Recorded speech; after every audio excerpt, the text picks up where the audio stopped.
La ciudad de las artes y las ciencias en Valencia.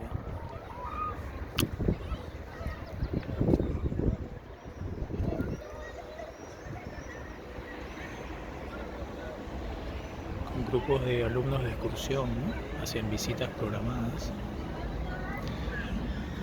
Y esta zona es muy tranquila, una zona de descanso, de paseo. Es muy extensa, en realidad creo que son unos 9 kilómetros hacia adentro, hacia el fondo. Es un sitio ideal para hacer deporte también, bicicleta, correr. Y la vida aquí la verdad es mucho más tranquila en cuanto a la seguridad, ¿no? De las calles, la educación de las personas, un poco más de respeto tal vez. Una ciudad bonita, Valencia.